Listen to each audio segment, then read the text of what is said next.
Welcome to everybody here and watching at home to the Police and Crime Committee meeting.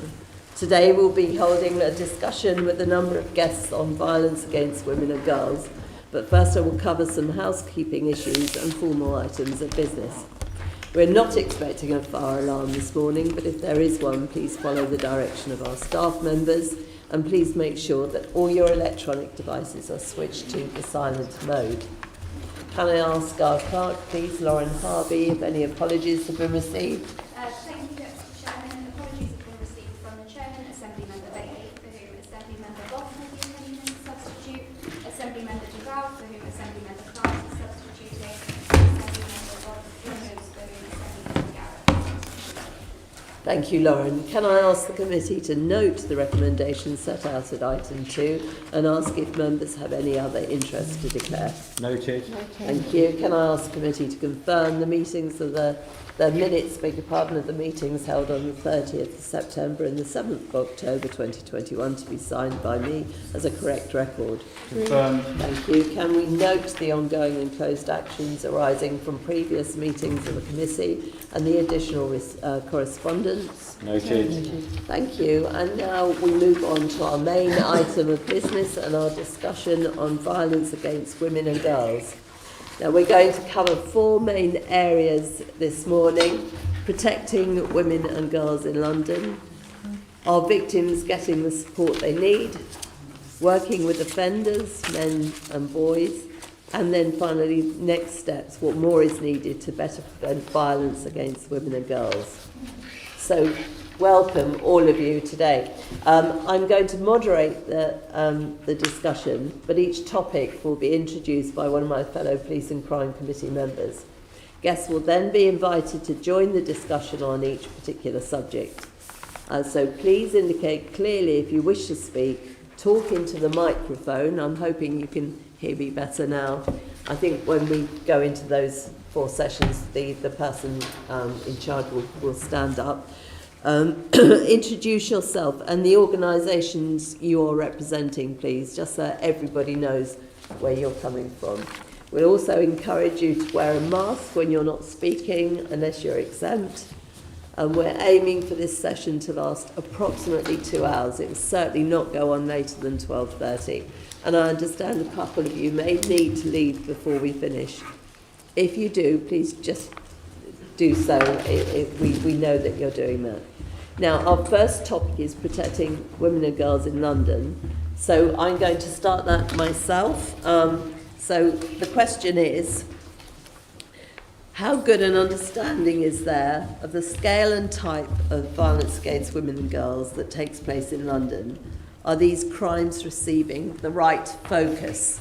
So who from the floor would like to start giving us their opinion?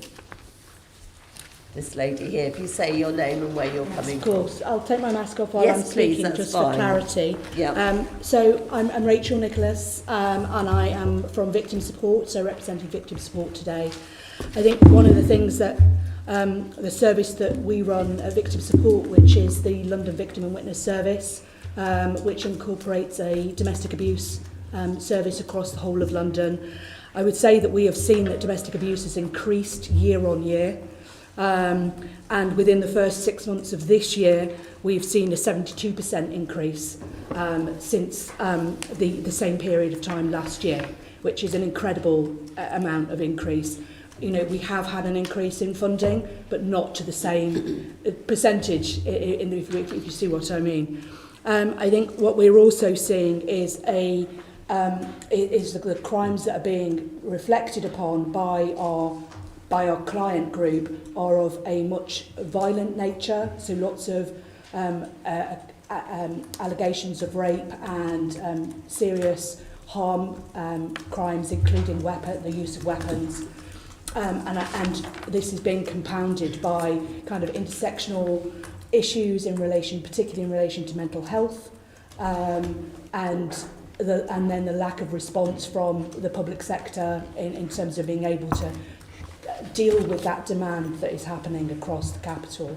So I just think we're seeing a huge rise in domestic abuse without the resource to be able to back that up across the capital. Okay. Does anybody, the lady at the back there? Thank you very much. My name is Vivian Hayes. I'm from the Women's Resource Centre, and we coordinate the London Violence Against Women and Girls Consortium of 28 organisations. I don't disagree with what my colleague said around the increases of violence against women, including domestic violence, rape, sexual assault, honour-based violence, etc. My point is that really the data that is relied upon is primarily from the police, and we know that this data does not capture the reality of what's happening. We have had meetings with the VOG team from MOPAC about this, and we're hoping to continue work, but the issue of collecting the data, of it being fully disaggregated by sex, race and other protected characteristics is critical if we're then to be able to see policies that are going to be effective. Thank you. Okay, thank you. I saw that lady next. I'm Ngozi Fulani, CEO of Sister Space, and there's 3 short points I want to make.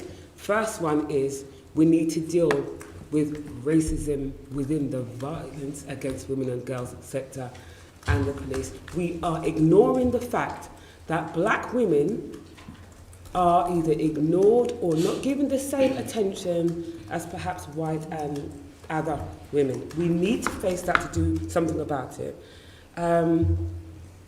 The data collection, if we continue with this BAME thing, whatever that is, it simply means that we have perhaps white middle class and then everybody else in one bracket. You can't collect data about, for example, African heritage women if we are under BAME.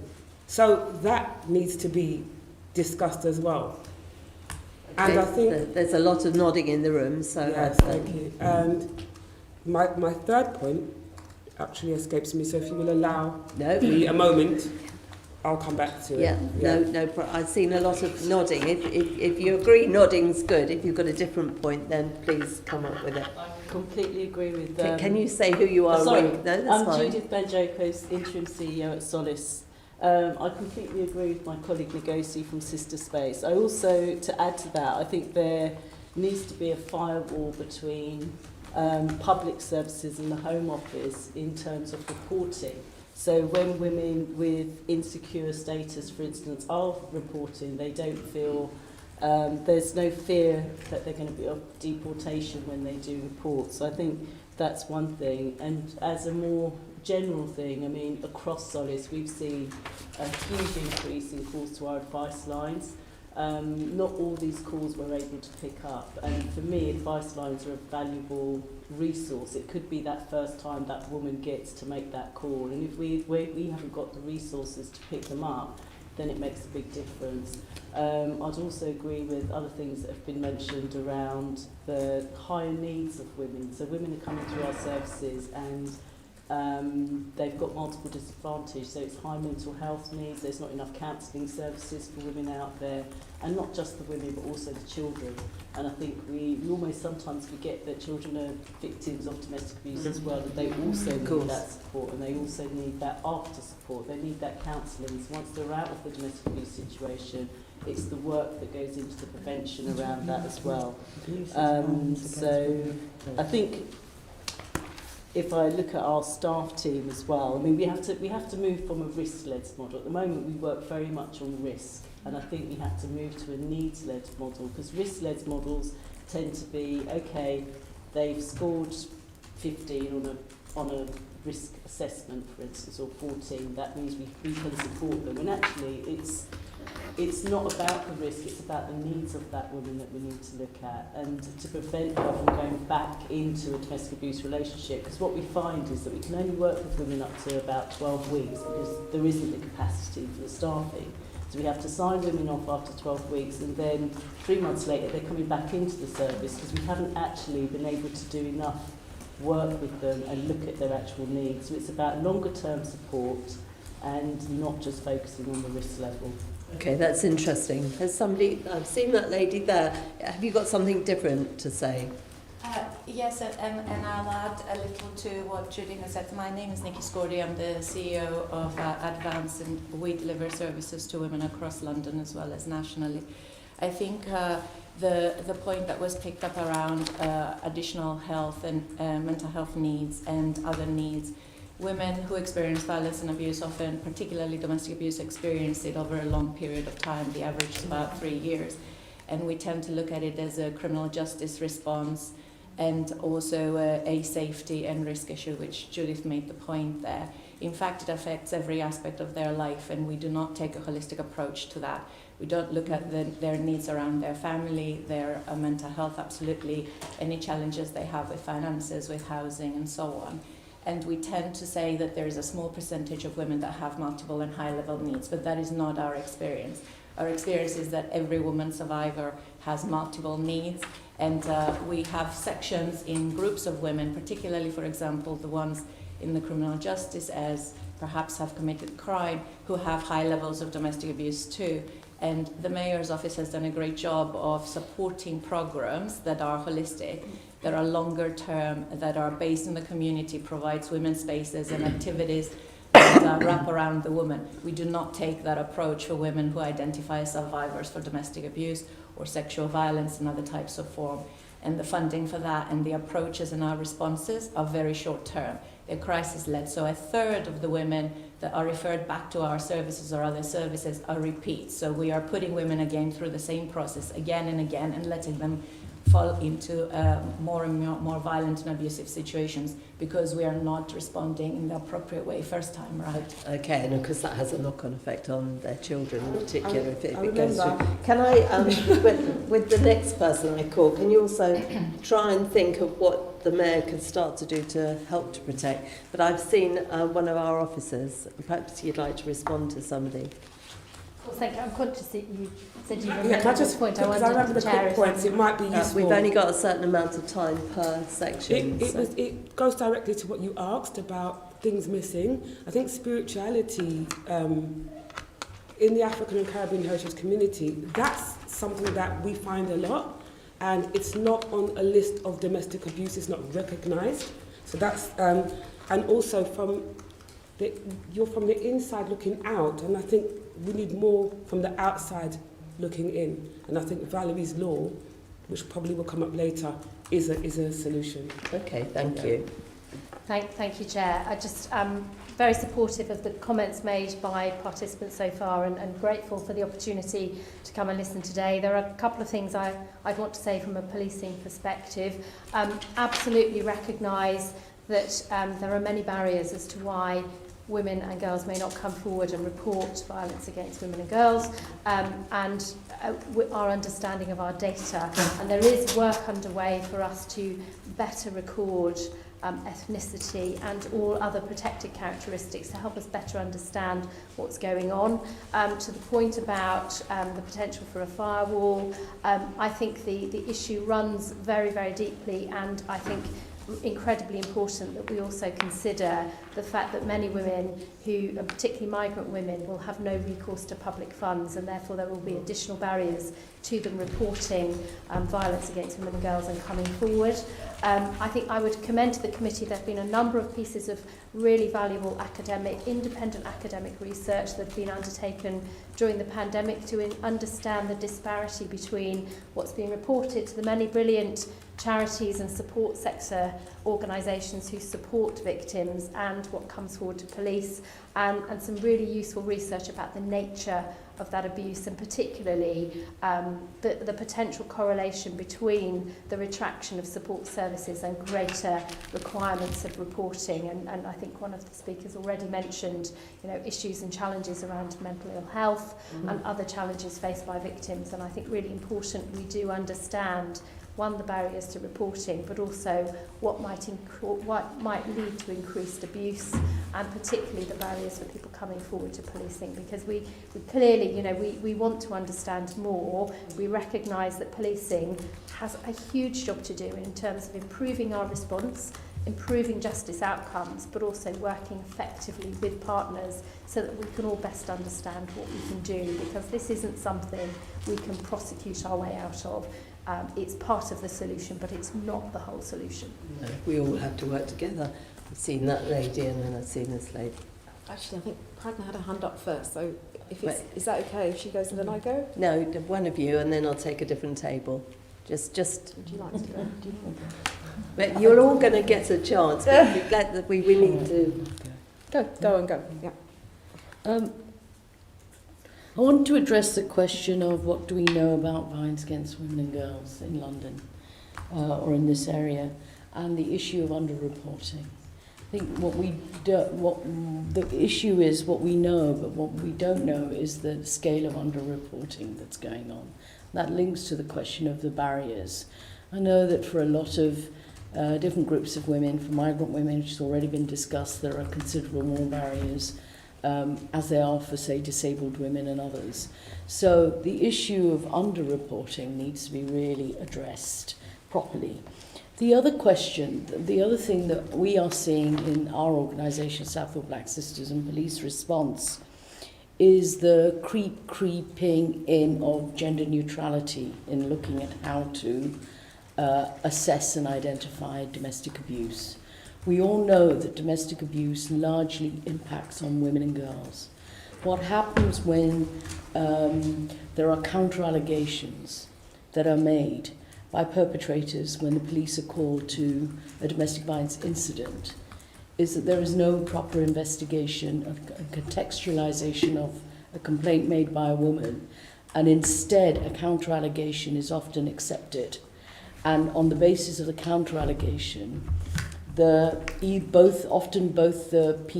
the parties are labelled as perpetrators because, police can't work out who's done what to who, or they're both labelled victims.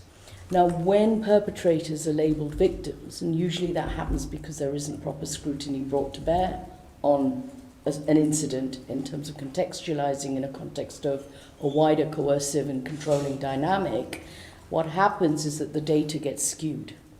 And actually that then has huge implications for policy, for practice, and for the allocation of resources. So I think the issue of gender neutrality and how we understand domestic abuse or other forms of gender-based violence is very critical. And I know the third thing around firewall has been raised. I would like to come back to that when we talk about, and specifically talk about minority women's experiences. Okay, have you something different? If we all come up with something different, and also can we have some of your ideas on solutions? Because I've been in so many of these groups over so many years. It would be great to hear what you could say about solutions going forward. Yeah, my name is Aoife Delaney and I'm representing the Traveller Movement. I'm the Women's Development Worker. And just beyond the adjusting forms in terms of ethnicity, it's also just really important to think about building that relationship of trust with the survivor in question, because to have Irish Traveller, Romani Gypsy, a Roma on a form is one thing, but to be able to actually create a trusting environment for someone to be able to actually disclose their ethnicity and not feel like they're going to be judged or discriminated against is another really important piece to that, especially when police and other services have been historically discriminatory.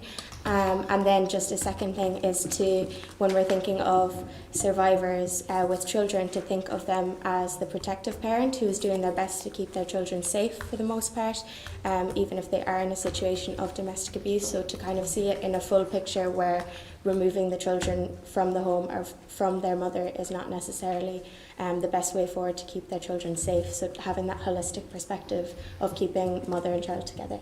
Thank you. Okay, thank you. Okay. From Refuge, just to pick up on the kind of the point on what the mayor could do and what some of the solutions are, just to kind of pick up on some policing points. We've actually had a lot of HMIC inspections, reviews, recommendations. So I actually think there's a lot to work with in terms of specifically around the police. I mean, one of them being, there was the super complaint from Southall Black Sisters and Liberty on data sharing between police and the Home Office, and one of the recommendations was to immediately stop this practice, and we know that hasn't been implemented across the board, but that should be immediately, and I think that that's one thing that we would know would go some way to helping. We also know from the recent HMIC inspection into police engagement with women and girls. One of the recommendations that violence against women and girls and domestic abuse as a form of violence against women and girls should be a strategic policing priority. Obviously, not all of these recommendations are in the gift of individual forces or within the May. They can be, might require other interventions, but this is certainly something that, we'd encourage to input as far as practicable. One of the things that we've seen, which I think some of the issue is that despite some of these really good recommendations coming through and some really brilliant practice in some areas, we do see really problematic practices. So, for example, there have been 2 BCUs who at the end of September are segregating their response to survivors based on whether they're standard risk or not, which essentially means that previously when the police has a positive duty to either arrest or take some other kind of positive action for survivors, if the survivor doesn't support an investigation, which many don't because they're under an extreme amount of pressure and manipulation, hence why the duty was there to take the burden essentially away from survivors, to support and to push forward that investigation. If they don't support the prosecution and they are judged using a risk assessment tool which is problematic and not completely effective, particularly when we think about deaf and disabled women or women who don't have English as their first language or any number of other barriers to kind of getting an accurate assessment of risk, there will be no duty to kind of take that action, and instead they'll be followed up with maybe try to be referred into IDVA services, just IDVA service, where there are other types of support. So we're kind of seeing on the one hand recommendations which we actually think a lot of them are actually really quite good, but not implementing them, and at the same time with some practice being really very dangerous and problematic, which I might add we were not engaged with a consultant on. These are areas that we have services in. We found out after the fact that this pilot was coming in, so it's just something I wanted to raise as a kind of general point. Okay. But yeah. No, thank you. Has anybody got something completely different to say? That lady's already spoke, this gentleman here. I'm Harriet West-Richard, Director of the Centre for Women's Justice, and we look more specifically at once women do report their experiences of the investigation process and also their experiences of police protective measures and domestic abuse. And I strongly reiterate that we have a lot of recommendations that have been made by HMIC. We also did a super complaint about the failure of police to implement protective measures like DVPOs, arrest and breach of non-molestation orders and so on. So there are lots of recommendations, and in relation to the issue which also Pragna raised about the problem with the criminalisation of women who are victims of abuse, which we see a lot, and there was an APPG report which was convened, I think, by the Howard League, which looked at a shocking number of women who are being arrested at scenes of domestic abuse incidents because of counter-allegations. So the key thing is when police are operating, that they understand, that they have a proper understanding, that they're properly trained, and that they're properly accountable. And so what we see again and again is police not applying the law, not applying their own policies, so that when they investigate, when they go to scenes of crime, they're not understanding their own duties. And so there also has to be proper accountability as well. I get that. Do you want to very briefly respond to that? Yes, I'm really concerned to hear about the examples around counter-allegations because I absolutely agree. Domestic abuse, violence against women and girls, they're not gender-neutral crimes. They are things that are embedded in people's perceptions of women's status in society. And our officers, the work that we're doing with our officers, the training, the domestic abuse matters training, which is proven to increase officers' empathy with victims, but also their understanding of the dynamics of abuse, particularly coercive controlling behaviour, is bringing some improvements, but it's early days. The Met have trained more than 6,000 officers this year. We've got some way to go in training more, and we're working closely with the College of Policing in delivering more training. But I couldn't agree more. That is really concerning. To your point about the HMIC recommendations, I agree there's a lot to do, and in the Met's Violence Against Women and Girls Action Plan that will be published later today, we do set out, and to reassure people, this is a plan that is a first stage of work that we want to do to improve our response to violence against women and girls. It will go out with a request for people to provide us feedback, and we'll continue to iterate and develop this plan, working with MOPAC and partners. But in terms of those recommendations, yes, there's work to do. To reassure you on the pilot, it is a pilot. There has been some consultation. I'm not aware of who exactly has been consulted, and it's important we do consult, particularly those agencies who are supporting women, but it is based on some sound research, and its aim is at improving our approach, not to let victims drop by the wayside. So we need to understand that if people have concerns about that. And I would plead with you all to respond to this, because the only way that we know that we're going to be getting it right is if people respond to the police. This lady had her hand up before. Thank you. My name is Andrea Simon. I'm the director of the End Violence Against Women Coalition, and we are a national coalition of organisations who are working to end violence against women and girls, of 115 members, with 74 members in London. And I'll make a very brief point, but as this was the setting out of what do we know about VOG in London, what I wanted to just add to the discussion is that we are still dealing with the impact of COVID, because it hasn't been mentioned.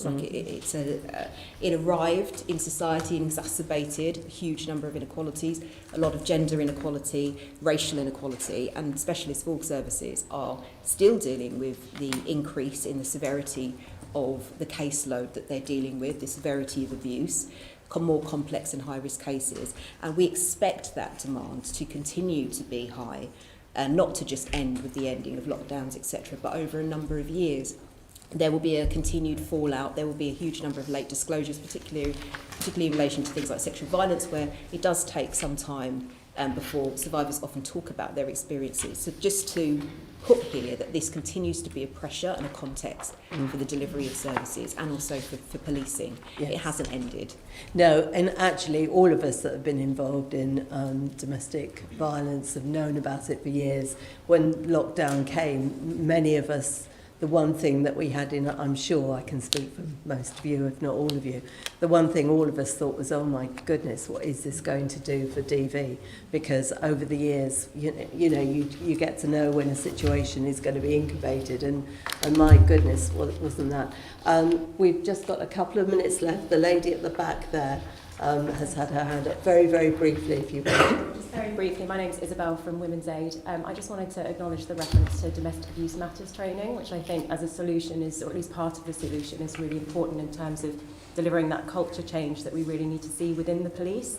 And I think, as been referenced already, we're seeing women not being believed. A common response that they receive from police is half, 6 of one, half a dozen of the other. And I think getting that response first time by police, but not only that, directing them to specialist services, specialist women's services, and making sure those services are resourced, which is obviously a separate issue. But it's that signposting, not just by frontline services on the phone, which means that domestic abuse matters needs to be rolled out not just to those frontline services, but to all police staff.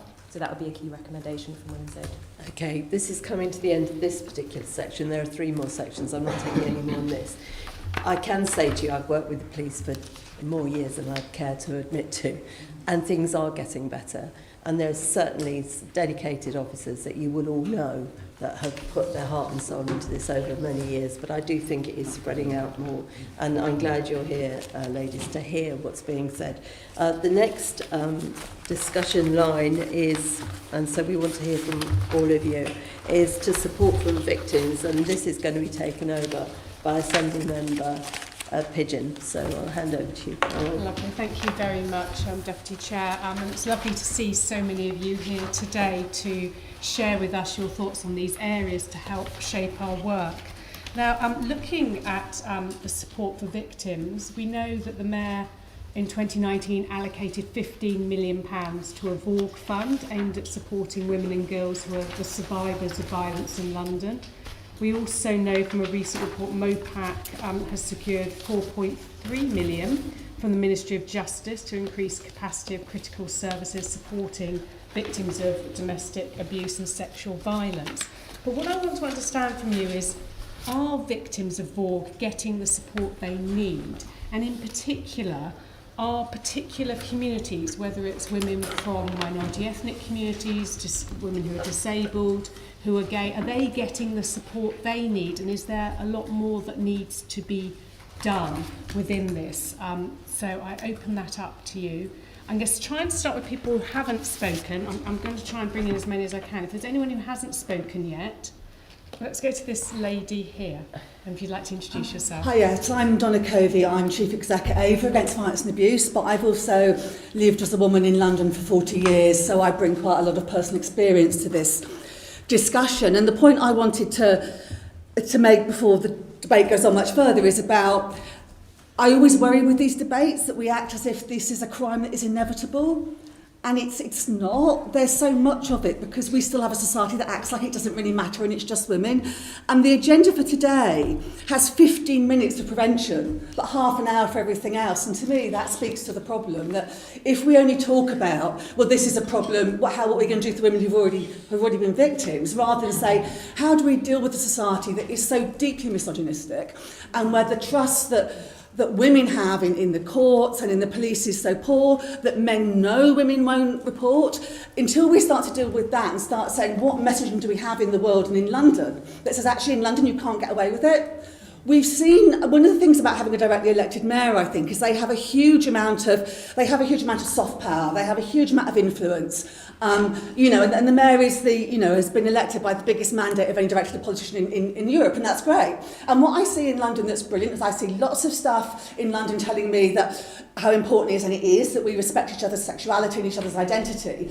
I think the stuff on the tube that you see now saying you're not allowed to sexually harass people on the tube is actually really helpful. And someone who's been sexually assaulted on the tube when I was younger, I wish we'd had that a long time ago. But what I want to know is, when are we going to see politicians in London using their soft power and their ability to get stuff out everywhere and out on TFL and everywhere else on billboards to actually say, this has got to stop, and men, you've just got to stop this, and we're not having it. And how are we going to stop having a bystander culture? And how are we going to stop having a culture that says, oh, it's terrible this happens to women, what are we going to do once it's happened? And I think that's my concern about these debates, and the fact that prevention is stuck for 15 minutes at the end speaks to me about that being a problem with this debate as well. So I'm sorry, I've taken completely out of turn, and I know people have lots of really important things to say about how people are discriminated against in the system, but I really kind of felt that needs to be said before we spend another hour of our lives assuming that these crimes are inevitable, and then right at the end we're going, oh, let's talk about prevention, because I think we have to start with prevention.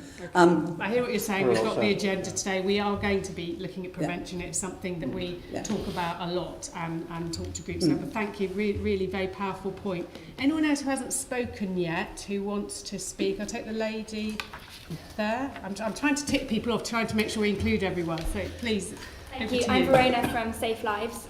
I think when we're talking about support for victims, we really need to be looking at long-term and sustainable funding for community-based services. At the moment, they're running on single-year funding rounds that it's impossible to train up and retain staff, keep morale high when they're dealing with a horrendous subject on a daily basis. And the funding that comes out is brilliant, but it needs to be longer term. We need to not have people in frontline services wasting their time constantly bidding when they could be, working with survivors directly. So, as part of the Victims Bill, a number of organisations in here will be making the case for more community-based services funding. But I think that's something that we can do on a more local level as well, responding to the needs of survivors in London. Separately as well, we're really, at Safe Lives, we believe really passionately in a whole health model.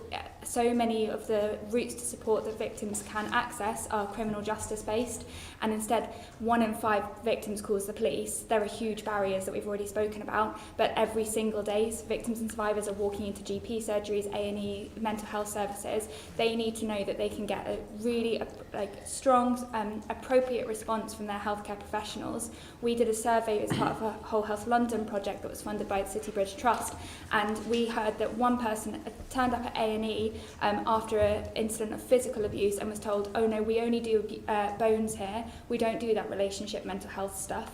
And they didn't get any response for the domestic abuse that they were facing.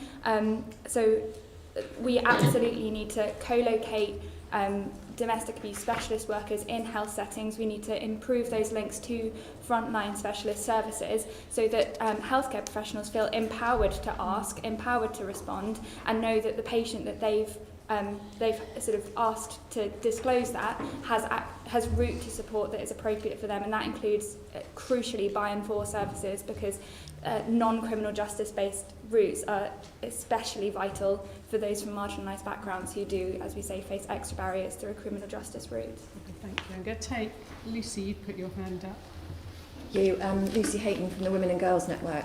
I'd like to speak specifically about survivors of sexual violence. We run the London Survivors Gateway, which is a pan-London access point for sexual violence services. We've been open only for a few years. We do very little outreach. We receive thousands of referrals each year, and unfortunately, many of those survivors won't be able to access services when they need it. We hold waiting lists for waiting lists. Each week we have dozens of survivors told that there aren't services needed when they need them, open when they need them, apologies, and I totally agree that we've got too limited services. So in terms of reach, criminal justice focus, particularly around advocacy when women and girls' needs are so much greater than just reporting to the police. And also I think we need services which really can address the holistic needs of women and girls. For survivors of sexual violence, they need a response which addresses the breach of their mind, their body, their spirits. And we know that women need services that address the multitude of experiences that they have throughout their lives. Most of the women coming into rape crisis have experienced many experiences from childhood, adolescence and into adulthood. So we can't be working on a numbers game, and I really would urge all funders in central government to think about the outcomes that they're using, making sure that it's not just a numbers game for services, but actually about the genuine outcomes that transform survivors' lives and the lives of their children and families. Very loudly, it's not just about the criminal justice aspect of this, it's wider support you're saying for women. Right, let's open it up widely because lots of people have already spoken. Let's go to Ngozi first. You just see with me, I'm going to stand up. Can you all hear me? Yes. Can you see me? Yes. That's very unusual. Yes, I heard that things are getting better. Getting better for who? I heard that we had 6,000 training or something. I don't know who's delivering the training, but I know that black women are getting ignored, all right? Decisions about us are being made without us, and I am here today not to waste my time or their time. Look, just sit with me for 2 minutes. Sarah Everard. We all know Sarah's name. I went to the vigil. I prayed for her safe return. I was there. But what I noticed is that difficult conversation in the room. Black women are on the back burner. I'm not going to sit down here for 2 hours and not talk about it. So if this is one of those meetings where we're polite and we do what we need to do and we don't say, well, let me know and let me leave. And I say that respectfully, yeah? This is a conversation, difficult and as ugly as it is, must be heard and must be discussed today. The last thing is, we got 100,000 signatures. Yes, we did. And I thank all of you, including yourself, Caroline, who supported us so much. Why do we have to fight so hard to get 100,000 signatures for basic training? You do safeguarding training, you do fire training, you do all kind of training. But when it comes to black training, how can you do a risk assessment about me if you don't know anything about me? If we're not having that conversation, I beg you let me know, let me go where I'm going. Thank you very much. Thank you. Very, very helpful, thank you. Who's next? I'll take the lady here. Yes, thank you. Thank you. Yeah, I agree with Ngozi. We have to get to the bottom of actually talking about the racial disparity that is going on here, because it's not good enough to say we don't have the data, which is what we constantly hear. We need to get the data and more quickly.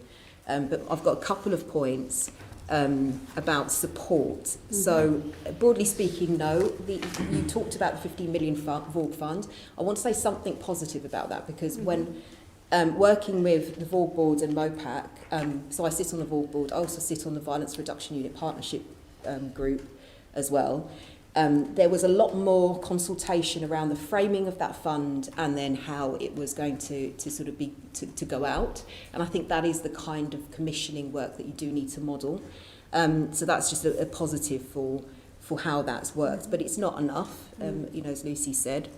as in Ngozi, that is not coming through, and survivors are still on waiting lists. What I think an issue is that at a national strategic level, currently the focus seems to be fixed on crime reporting, so getting women to come forward and report constantly to the police, and ignoring or having a huge lack of ambition when it comes to actually the majority of survivors who never go anywhere near the criminal justice system. That's where we really need to focus. And actually, when victims are surveyed, they consistently say, including the recent Vogue strategy consultation that went out and was reopened after Sarah Everard's murder, that women do want specialist support services. We need to put more focus on that. I want to make another point about the support that women are receiving from police. We're quite concerned that some of the Met's more recent announcements appear to be quite premature, and potentially could do some harm rather than be helpful. The government and obviously the Met and police forces up and down the country are obviously at a very premature stage of really examining their culture and some of the mechanisms and issues that are going on behind the scenes. That work has to be done. But there does seem to be this huge leap forward towards various initiatives to increase police presence, improve public perception before any substantive work has been done, and to transform the culture of policing and to provide a better service and support to victims. I'd highlight things like the 650 officers in London that were surveying women and girls about their experiences. I mean, that kind of went out without any of the internal work done, or addressing some of the issues that actually women are quite concerned about policing for good reason, because of what has been out there, because of Wayne Couzens and because of countless others actually who are currently undergoing investigation or trial for sexual violence, domestic abuse and other kinds of crimes. So some of that work has to be done to fix the problems before you can go out and just have more police speaking to women on the streets. The verification scheme for loan officers, that was something rolled out rapidly with next to no consultation with the sector. One meeting, a few days of discussion, but it was already a decision made that there would be this loan verification scheme. Completely unacceptable to have that happen in the way that it did. And again, very little evidence base that this is something that will make any difference. So I think we've got to be really, really clear. So much has to happen before there can be any expectation that any of these sort of initiatives, which feel like PR exercises, quite frankly, are going to have any kind of impact. I'm going to bring some other people in. I will let the police speak at the end to just respond. Anna, you wanted to come in. Do you want to introduce yourself? Sorry, I've got a name list here. And You're all right. I'm Anna from Reclaim These Streets, and I guess we've had a lot of interactions and experiences with the police since March. I wanted to sort of really echo the points made about the way that women perceive police, perhaps before a woman is in a situation of, or perhaps they never will be in a situation of domestic violence or serious violence against women and girls, but experience that everyday harassment, assault, and experiences often in public spaces, that they probably, that under-reporting piece we were talking about earlier, they aren't clear on what is or isn't a crime, they wouldn't know how to report. The process of reporting is often more traumatic than the experience itself, but the perpetrator of that experience is likely to be serial, so their underreporting means that it has a wide knock-on impact on other women and girls. But then the fear that there is of police officers, the statistics that we know around sort of issues of domestic violence within police ranks, issues around an inability to report colleagues within police ranks, the dangers that female police officers might be in if they report a colleague or whistle-blow an issue, and then when they call for backup, aren't unable to get it. And that's very anecdotal, and we heard it a lot in the sort of coverage following Wayne Couzens, former police officers talking about their own experiences.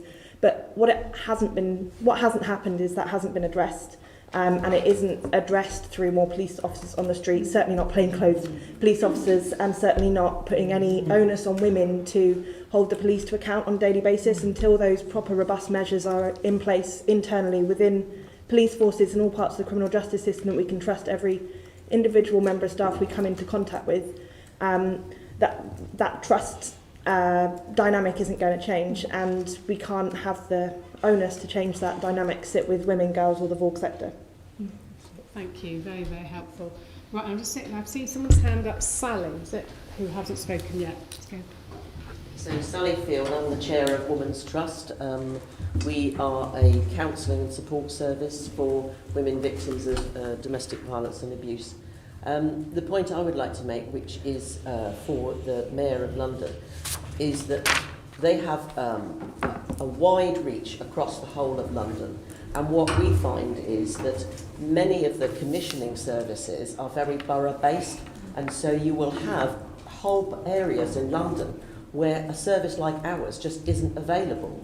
And when we go to talking about a needs-based service, I mean, we are turning away hundreds of women every year, hundreds. £15 million sounds a lot. If you gave me, my small organisation, £1 million, we'd still be turning women away.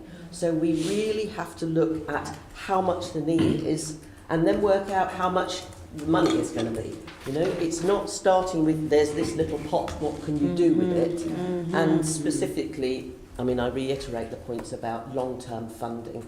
You know, our service, because it's counselling, workshops, psychoeducational work with women, you know, it's a year at least for that woman, and then, you know, you still need the opportunity for women to be able to come back, because trauma can last a lifetime. So I would really want the Mayor to look across London and see where the gaps in all the services are and try and fill those gaps, because, you know, there are some boroughs where we can only see a handful of women because there's no funding at all. Very helpful, thank you. Right, I'm going to take Ragnar here. Thank you. Look, you know, you asked what more could we be doing in the borough? Who are we not protecting? And I do want to talk about migrant women, because they are probably one of the most vulnerable groups of women who are being excluded from services.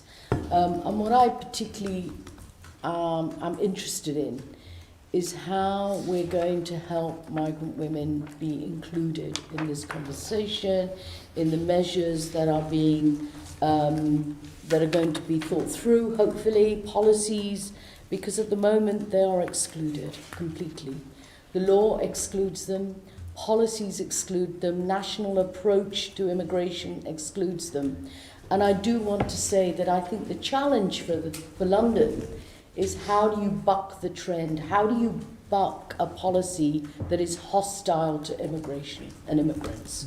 We are operating in a context of hostile, now euphemistically labelled compliant immigration policy. That means that those women who are vulnerable, those women who are subject to abuse, cannot access the welfare state or the safety net because of the no recourse to public funds, which is one of the pillars of the hostile environment policy. They cannot report safely to the police, or for that matter to other statutory bodies, because immigration enforcement is embedded in the delivery of welfare services. That is a consequence of the hostile policy of the government. And so for me, the challenge is, and we now see more than 60% of the women that come to us are migrant women with no recourse to public funds. We scramble around, and yes, MOPAC funds some of the women in London for temporary periods of only 12 weeks, which gives us little or no time to regularise their stay, give them access to legal services, and legal aid immigration lawyers are really difficult to come by. So they don't even get access to their rights in time. And we have scrambled around not knowing what to do for women when they come to us. This kind of this has to change, and I think the challenge for London and for you is, how can we be creative, how can we be innovative, how can we use, to adopt your words, the soft power of the mayor to buck this trend and challenge in a different way the hostile environment policy that leaves whole groups of women behind, that does not treat them as victims first and foremost, despite the rhetoric. And I think one of the things that I would like to see is, how can we use that soft power to say London is not just diverse, but London is equal. London is inclusive. diversity means nothing if it doesn't mean equality and inclusiveness. And that is, you know, that applies to whether it's BME women or migrant women as part of that group. And we cannot allow this to continue. We cannot allow children and vulnerable migrant women to be destitute in the way they are, to live on pittance and to not know what's going to happen to them if they're lucky enough to find their way to organisations like ours, but only for 12 weeks. And then to be out homeless again. The devastation that causes in terms of mental health issues, physical health issues, the impact that has on other services down the line is enormous. There's a cost, there's an economic cost to all of this because of the short-sightedness and because of the political agenda that we find ourselves operating against that does not want to include everyone. And I think that's the challenge. It's actually looking at how do we use the soft power of this mayor and to really be creative and innovative, because nothing at the moment tells me that they are going to be included. Even the Domestic Abuse Act that we lobbied so hard to change to improve the situation for migrant women will not support migrant women. They have a duty that they will impose. The Act imposes a duty on local authorities to provide safe accommodation. Well, that doesn't apply to migrant women and children because of the no recourse to public funds. So the immigration matter always trumps these kinds of initiatives aimed at supporting and protecting women. And that, I think, is our challenge in relation to migrant women. Thank you. And staggering figure there, 60%. More than 60 60, of yeah. your caseload. Astonishing. I'll take one more for the floor and then I'll bring the police. Let's go to this lady here, Cordelia. Yes, hello. Just to talk specifically about support, just to reiterate what some colleagues have said, £15 million sounds like a lot, but it's not. Women's Aid estimated that about, just for domestic violence and abuse services, over £400 million per year is needed across England, albeit, but London's massive, so we know that that's going to be a lot more than the 15 million figure. There's an additional concern that we have. It's about where this money is actually going.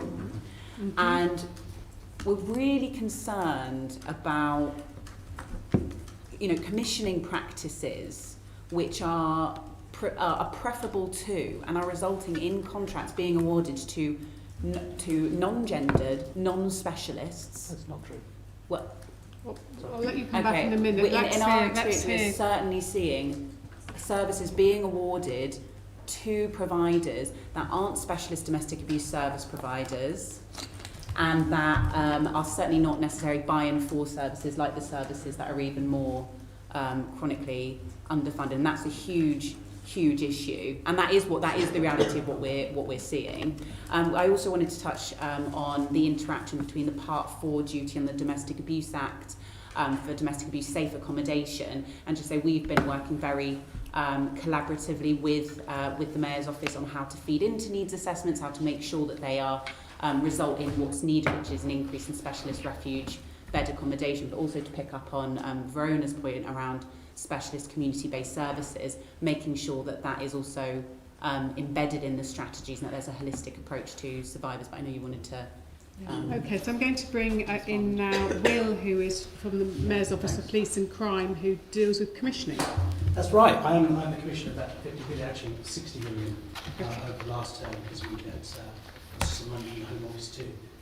So I'm listening really carefully today, and it's really great. As many of you know, we're refreshing the Mayor's Ball strategy at the moment. I think almost everyone in the room will be engaged in those consultations. So thank you for your contributions there today.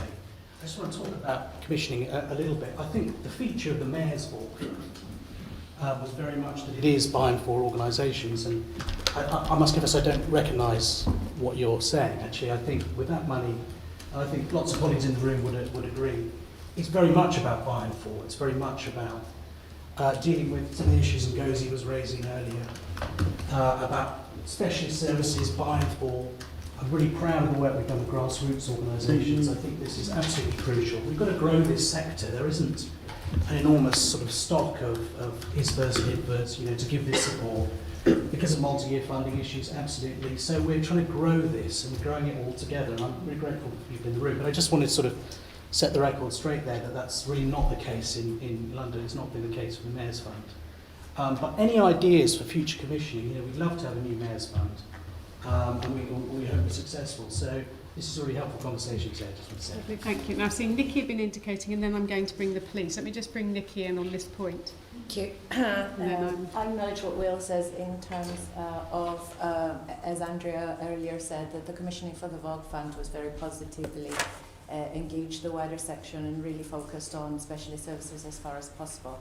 Having said that, the domestic abuse services were commissioned as part of the victim services and therefore did not allow for specialist services to bid for it, because the domestic abuse element of the service had to be part of a non-gendered, not specific to women service. So I would set the record straight and say absolutely not the case for all of our services. The second point I'll make is that just picking up on what everyone is saying, there are specific communities, and particularly the Black community, and I would, as an organisation that is not Black-led, that works with a variety of specialist organisations, there isn't not only the funding, but the support in those communities to build the services for their communities in order for organisations like ourselves to work with them.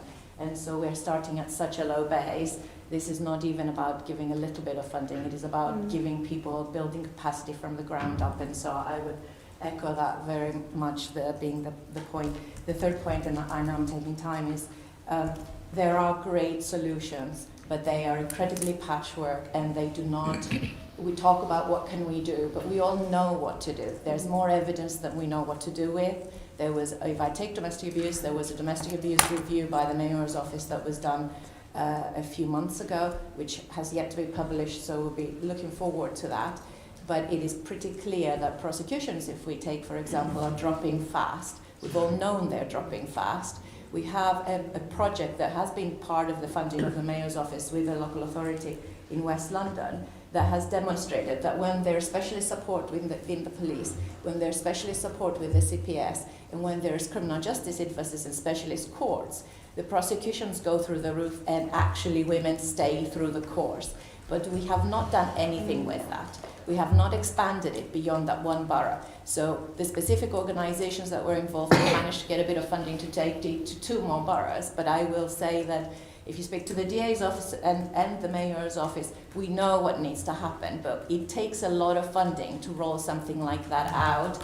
And so back to the point I think that my colleague made over there to say it is not about 15 million, although that's valuable, because 15 million was over 2 to 3 years. It is not about 6 or 7 million, which is what's going to the DA services over 2 or 3 years. It is about hundreds of millions, because women make up 50% of this capital's population. And therefore, if that is their biggest need, and it is our biggest need, the violence we experience, then it will take hundreds of millions. Is there political will for that? Or are we, as Donna said, going to be assuming that it is inevitable, and therefore we'll continue to tinker around the edges and have lots of conversations about it, but not take substantive and sustainable action? And that is what the potential is. Thank you very much, very powerful. I'd just like the police to respond to a couple of points there. Thank you. I think Andrea made some really important points about the work that we undertake must be evidence-based, and I absolutely agree. I know you raised that previously with me too. It's really important, and I'm sure you will all appreciate that over recent times we've faced an awful lot of, I think, pressure to be seen to be doing. And in policing, we like to act and respond very quickly to things. It's often our strength, but it can be our weakness. And there's never been a more important time for us to listen to experts and hear, and then be seen to respond. So I really do take on board what you're saying. Much and the great bulk of the work that we're currently focusing on is evidence-based. It's based on the recommendations from the HMIC report, and therefore there are initiatives in there that are pilots, but they must be tested. And please, I would urge all of you, when our plan is published, please provide us feedback. We will respond. We are really keen to incorporate your feedback, and I think it is important we base things on evidence. To Anna's point, I absolutely agree. Policing have got to be exemplars in this. Our behaviour must reflect what we're saying. There's an awful lot of work going on within the Met and in policing nationally. You'll all be aware of the reviews that are being undertaken that we will learn from, but also a lot of work at the moment around, we want all of our men in policing to be active in challenging poor behaviour. We're delivering bystander training. We're looking really closely at things like our survey of staff. So in our annual staff survey, we asked a question about, are you confident that you can report inappropriate behaviour and it will be dealt with appropriately? We are delving beneath those answers and looking at, is there a differential between responses from men and women, but also others, disabled officers and staff as well, other protected characteristics. So we are doing more to understand that, but there's a huge amount of work going on, and I absolutely agree. And then to Ngosi's point about the training, so hopefully reassures you a little bit. The training was developed in conjunction with the sector, particularly Safe Lives and the College of Policing. It's licensed by the college, but the strength of it is it's delivered by the specialist sector. You make a really powerful point about actually how much do we do to ensure that officers understand the specific needs of black women or migrant women. And with your blessing, I'd like to put you in touch with the College of Policing, because I think they'd really like to hear what you've got to say. They're currently working with Safe Lives on what are further iterations of that programme, because as you'll imagine, it's not a one hit. We've trained everyone and we move on. The training is constantly evolving and developing, and I think there is more for us to do as you described, and I'm really keen to do that, but thank you. Thank you. I'll hand back to the Deputy Chair. Okay, thank you. Now, we're going to have to move on, I'm afraid, because we've got to get these different sections in. Thank you, Assembly Member Pigeon. Just to let all of you know, I've just been told that ITV might be coming in to film, so if they come in during this next section, that's what they're going to be doing. The next section is working with offenders, men and boys, and this is going to be introduced by Assembly Member Caroline Russell. Thank you, Chair, and thank you, everyone. It is just really so powerful to be hearing all the testimony from so many different groups, so many different voices, so thank you, all of you. So yes, this section we are looking at, sorry, I picked up the wrong piece of paper here. We are looking at working with offenders. And we have, we're, as the Assembly, we scrutinise the Mayor of London, and the Mayor's Violence Against Women and Girls strategy does address tackling perpetrators and ensures that they will be brought to justice. And he has made the following commitments: that MOPAC will convene and facilitate discussions between key agencies through the London VORG Coordinators Forum and the London VORG Board to establish the appropriate levels of risk identification training and specialist skills for frontline staff who could potentially come into contact with victims of crime. He's committed to MOPAC and the Victims Commissioner working with Safe Lives, the Met Community Rehabilitation Company and Her Majesty's Prison and Probation Service to establish a review group, and this group will develop and implement an approach in which risk is considered at an earlier stage in a victim's journey through the justice process. And MOPAC will facilitate discussion with key partners on whether the domestic abuse, stalking and honour-based violence risk assessment, which is currently used by the police and special respect, dignity and healthy relationships. Is this enough? And just to start us, perhaps we can start thinking about what work with offenders is needed. So over to you. I'll take Pragna. In relation to that question, I think one of the problems with perpetrator programs is that they're not geared towards different diverse perpetrator groups. I see very little or no work being done looking at perpetrators from BME communities. And the reason I say that that is vital is because often there are the same dynamics involved across communities in relation to violence against women and girls, but there are also different dynamics.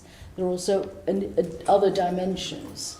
And unless that is understood, so the wider cultural, religious context that enables violence against women and girls to occur is understood in relation to different groups, we're not going to get very far. And I think one of the problems is that when there is an issue about what to do with perpetrators, where to send perpetrators, there are no programs for, say, Asian male perpetrators.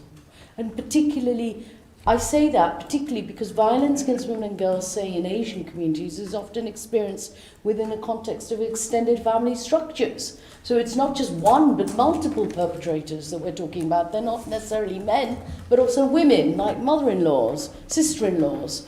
And so I really think that there is a real lack of understanding and input into and thought going into what, when we talk about perpetrators, they're not a homogenous group.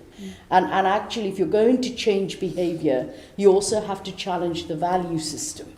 Now, the value system is, of course, the idea of the patriarchy, the idea of the superiority of men over women. However, in different contexts, it gets played out in different ways.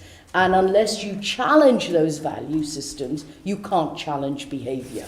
You can't bring about that cultural change, which is part of what perpetrator programs are about. So that's one area that I think deserves greater understanding and thought.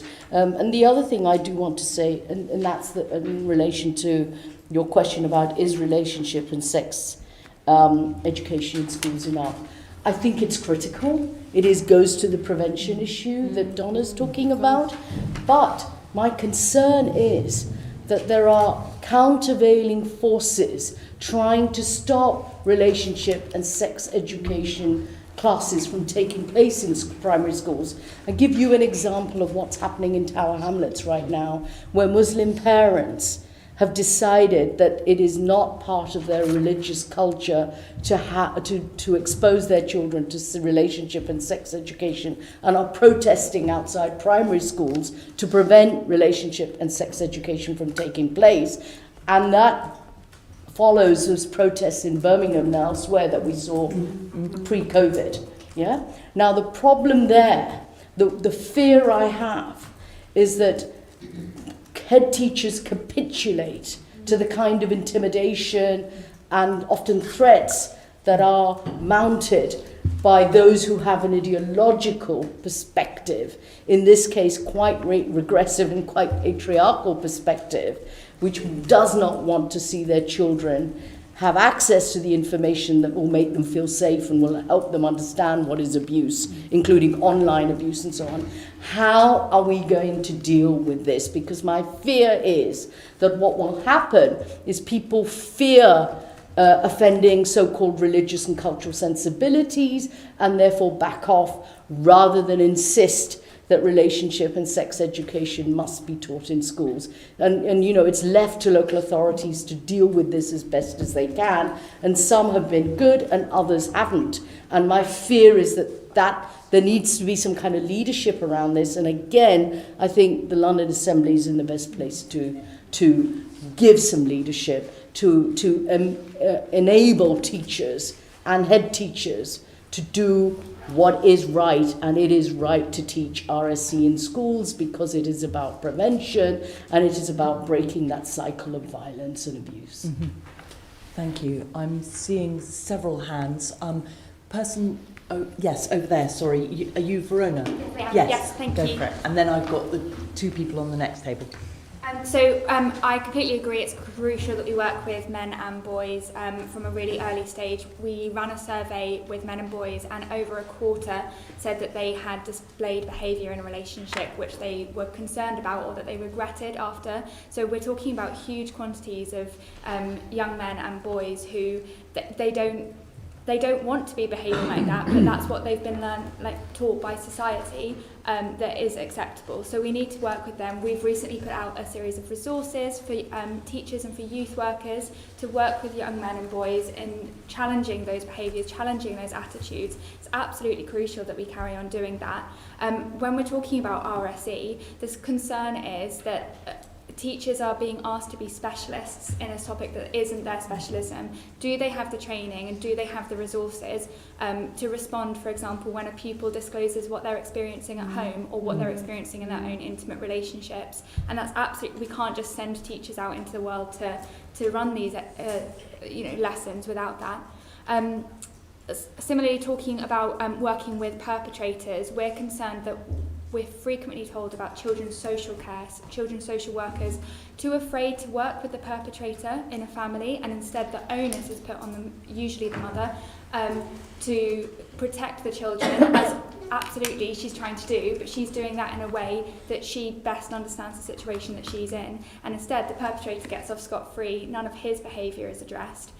So again, it's an issue of its training, it's making sure that social workers are empowered to tackle often the abusive father or the abusive parent, to make sure that we're not just expecting survivors and victims of domestic abuse to respond and to protect their children in an environment that they absolutely can't because of the perpetrator's parenting decisions. Thank you. I'll take you here at the front. I completely agree with perpetrator programmes needing to be more diverse in their delivery. We currently do run some perpetrator programmes within Solace, however they're very patchwork in the boroughs. Not all boroughs have the funding for it, and it seems to be sort of like the last thing they do. And also as well, it needs to be more funding for young men's perpetrator programmes, because at the moment the programmes you always have to be attached to children's social services for men to be referred into it. So it needs to be apart from that. We need to catch people when they're first in relationships, not when they've gone into relationships. We're also fortunate enough to be able to run a programme in Haringey called POW, which works with young people in schools, and I'd urge you to talk to them about that, because it is very successful. We've had a lot of positive feedback about it. And it is taking, and I completely agree, that teachers aren't equipped to be able to lead these programmes and to actually answer those difficult questions that come through. And I think the good thing about it is run by a specialist organisation. It's a 12-week programme, and it does actually have some quite impactful outputs. So there's stuff going on, but again, it's funding. And it all goes down to the schools not actually having the money. They want us to come in and do it, but not having the resources to actually pay for it. To pay for it. No, I had Anna from the table over there. Then I've got Aoife. Is that right? Me? Yeah. So Anna first, then Aoife. Andrea, sorry. Andrea, oh, sorry. Andrea, then Aoife. Sorry, but Anna first. Thanks. I was just going to talk briefly on SRE and luckily, Safe Lives have also brought it up. There's a lack of, while it's compulsory in schools, there's a lack of resources for teachers. They're not specialist, and it's part of the reason we're partnering up to deliver some work in schools, but also it doesn't necessarily empower young people to deliver the changes needed within schools, where there is also sexual violence and abuse taking place, either pupil to pupil or between members of staff and pupils. So sort of increasing the resources for teachers and enabling them to empower students to come up with whole school plans that enable the school to address some of those problematic behaviours in a holistic way is important. I think the other thing is we can't sideline misogyny into SRE. Misogyny doesn't just happen when we have sex or when we have relationships. Misogyny is pervasive across every single part of our life. So we need to have consent-seeking behaviour taught in PE lessons in primary schools. It needs to be taught in maths classes. Tackling misogyny needs to underpin every single thread of work in every single educational setting. And sort of to speak to that challenge around SRE classes and sort of that cultural competency, challenging misogyny, if we take it out of just being the responsibility of that poor teacher lumped with SRE on top of being the maths teacher, we're actually able to start challenging those patriarchal, misogynistic attitudes without having to have all of those battles about SR. You know, we can have those battles, but we can also be tackling misogyny in schools without sort of having to capitulate completely. So I want to make sure we're moving that discussion away from just SRE. It's about having anti-misogynist schools. And actually moving beyond schools the school setting. It's about the interventions with perpetrators that may or may not work. So if you could bear that in mind with following comments. Andrea, did you want to go next? Yes, it's my comments are around relationships and sex education, but just firstly, the broader observation about how MOPAC works and how the Violence Reduction Unit in London works. Because MOPAC, with responsibility for policing and commissioning, and that strategic oversight of the police and crime plan and the VORG strategy, must join up and work better with the Violence Reduction Unit in its prevention and reduction of violence role, because this is really about prevention if we're talking about relationships and sex education. And currently, sitting in both of those different arenas, there's very little join up across what's going on here and what's going on there. And what you have in the Violence Reduction Unit is in my opinion, less of a gendered approach to prevention of violence and less of a focus on girls and their experiences of serious youth violence, but also domestic abuse, sexual violence, etc. So that needs to be fixed. And then secondly, absolutely, relationships and sex education can't be delivered in isolation, which is why we always talk about a whole school approach. And that has been piloted in London, it has been funded by MOPAC. There's a lot of learning that needs to come from that pilot work, and a commitment to really rolling out whole school approach across all schools across the country. But in London, it's really key. It's about the curriculum, it's about the ethos of the school, it's about the safeguarding, it's about the specialism that needs to come from the women's sector actually to come in and deliver some of these lessons around consent, etc., that we know that teachers are not confident in doing. We know that because of the Ofsted review as well, which was this year, into sexual violence in schools and colleges, which found that teachers are not confident in this area, they're not trained, there is insufficient funding from central government going into the rollout of RSE, but there's also insufficient funding in the capital. So making that a priority and really, really pinning it on the whole school approach is really key. But that not being an isolation thing also needs to link into the work that you can do around public campaigns, really citing that in, you know, going beyond just particular crime types or particular specific focus on limited behaviour change, but challenging all the gender norms that are really harmful and all the attitudes that we constantly tell you over and over again are underpinning violence against women and girls. So it's like linking the RSE with the public campaigning, with the online safety work as well, because another thing that came out was that you cannot do this work in schools without looking at how technology is being used, and how girls are experiencing all number of not just girls, boys as well, but children accessing pornography and sexually explicit images constantly, and it's not something that is it's in one school, it's all schools, it's all young people that this is impacting. And then finally, again linking back to Ofsted, one of the huge shortcomings of that report, and essentially all of the work that we've been doing in schools, is no equalities focus. There is no attention to the different experiences of harassment and abuse that girls are experiencing, which is impacted by their race, by their disability, and other characteristics, by whether they're LGBT young people as well. So we've got to be very specific about not lumping all young people together, and understanding that black girls, for example, will be racialised, they will be seen as less a victim, actually, because of their race. Disabled young girls will experience higher rates of harassment and specific harassment related to disability, and we are not responding to that, we are ignoring it, essentially. So that needs to be part of the RSE and whole school approach work. Thank you. Keeping half an eye on the clock, I've got Aoife, and yes, I'll bring you in after. Brilliant. I won't repeat too much what my colleagues have said, but just that consent beyond sexual encounters goes to the potential perpetrators in schooling as well. So to actually incorporate that throughout the schools, as you were saying, and the ethos and the curriculum that isn't just it comes to a sexual encounter, but it could be as simple as, can I post this picture of you online, and are you happy with how you look in this?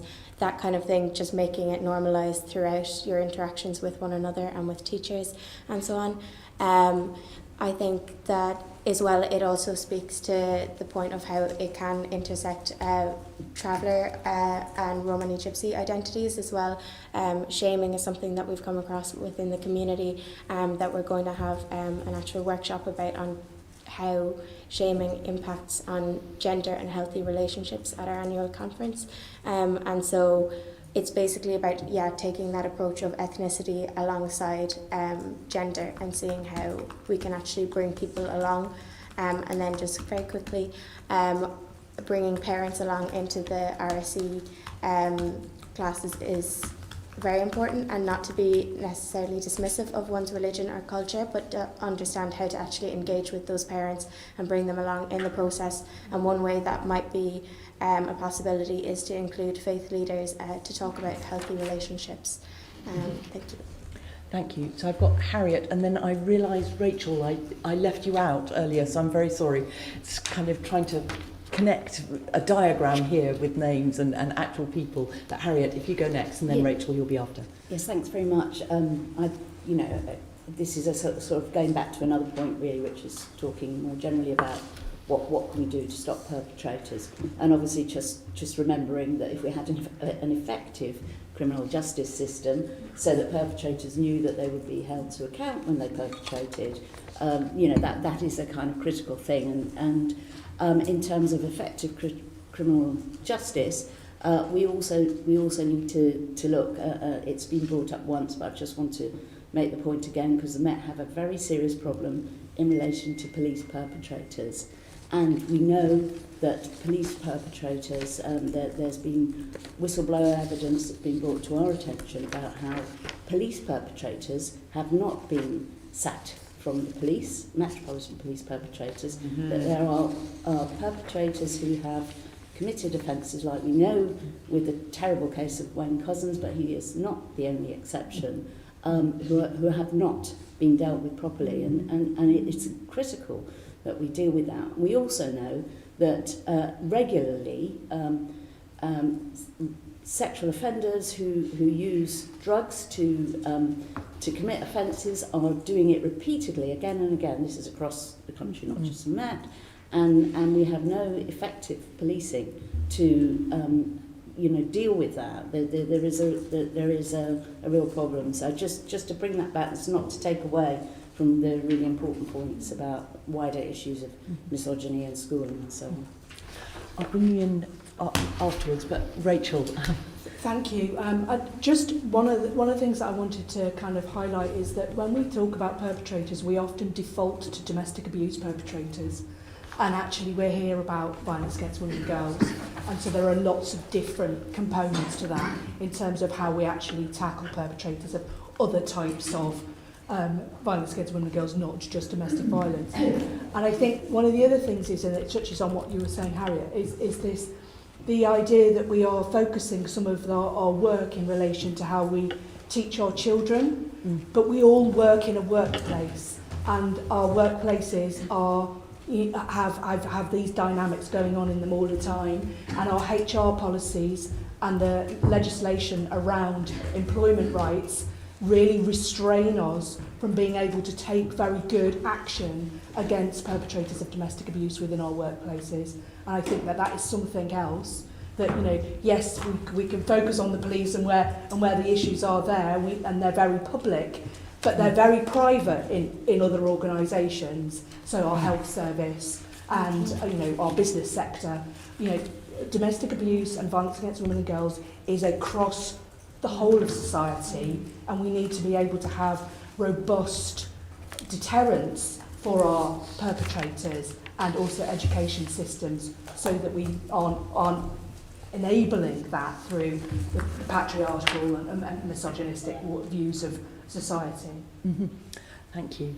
I'm going to bring you in, but first of all, I just want to say, if anyone can just think, if you've got anything that you want to say about which interventions with perpetrators work, if you've got experience of interventions that work well or that don't work well, just have a think about that. We haven't got very long left on this section, but yes. Can I... Okay, so just to absolutely acknowledge Harriet's points, and this is clearly an issue of huge concern.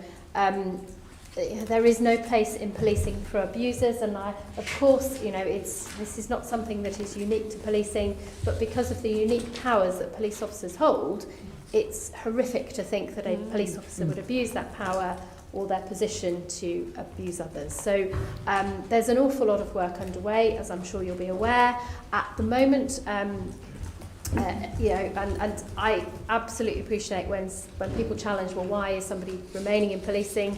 The police misconduct regulations, the law that governs our conduct processes, the misconduct hearings in which we would place an officer who might be facing dismissal are chaired by an independent, legally qualified chair.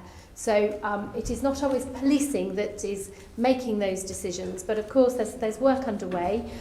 There's work underway with the National Police Chiefs Council, chaired by Martin Hewitt, working with both all of the relevant leads from the MPCC who lead on violence against women and girls, but along with the Chief Constable who leads on misconduct, looking at what more we can do. The College of Policing are currently looking at the guidance around misconduct proceedings.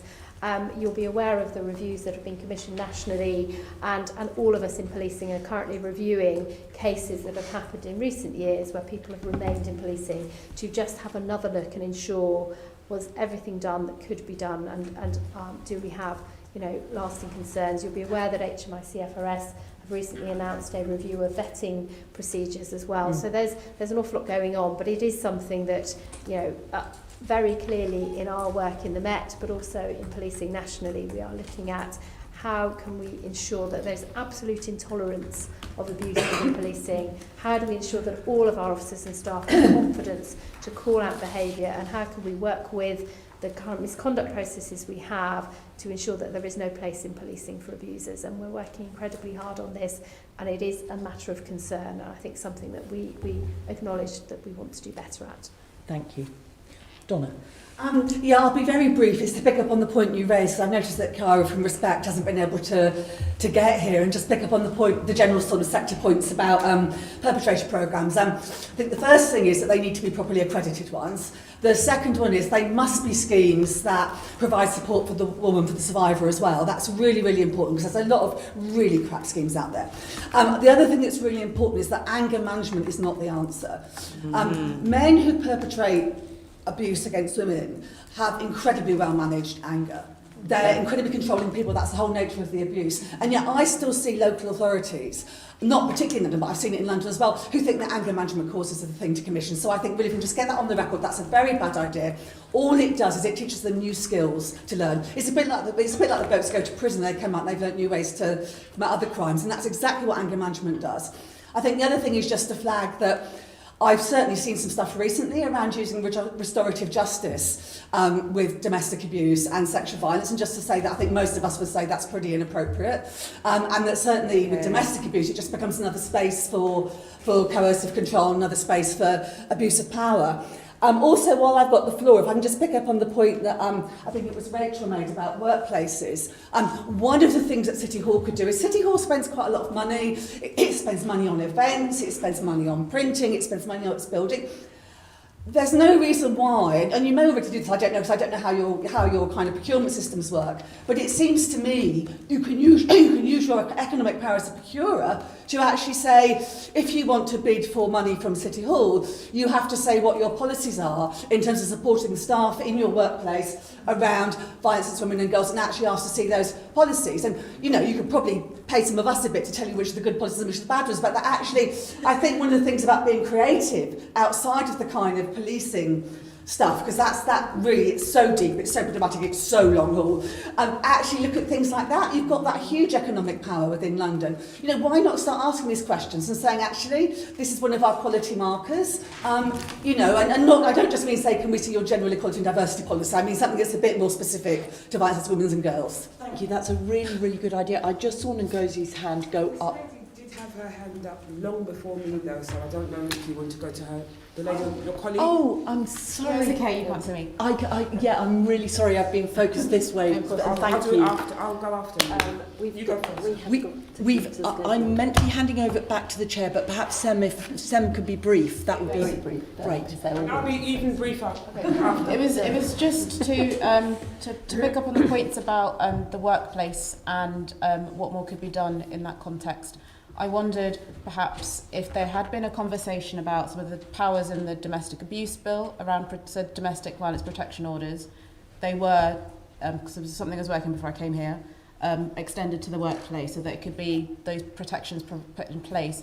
I just wondered if the police had spoken to practitioners about whether that happens in practice, or if that they were aware of that as something that victims or survivors could ask for at the point that protection orders are put in place. But I appreciate I'm abusing being up here, but I just wanted to ask that question to you guys to talk about afterwards. Can I just briefly say, in order to deliver training, especially to, I would say, black male perpetrators who have had a history in this country of being misunderstood, injustice and everything, then people who deliver training need to have training through Valerie's Law. My colleague from Safe Lives, I love your CEO, she's absolutely fantastic. But for years they've been delivering training and African heritage people had been left out for years. And I've worked with your CEO and that's been addressed. But all the people who are delivering training, my brother, my son, my cousin, my uncle, will not come to you and expect anything from you, because history has shown us that we shouldn't. So before you do your training, talk to those of us who know. Thank you. Thank you. I know it's very irritating when we're shutting these things down, and I do apologise, but we have to keep to time because some of you do have to go. And there isn't one member on this top table that doesn't want to be asking questions because it's such an important subject. But we do have to move on. I apologise. The next, thank you, Assembly Member Russell. The next and last stage is its next steps. What more is needed to better prevent violence against women and girls from happening, and this is going to be taken by Assembly Member Desai.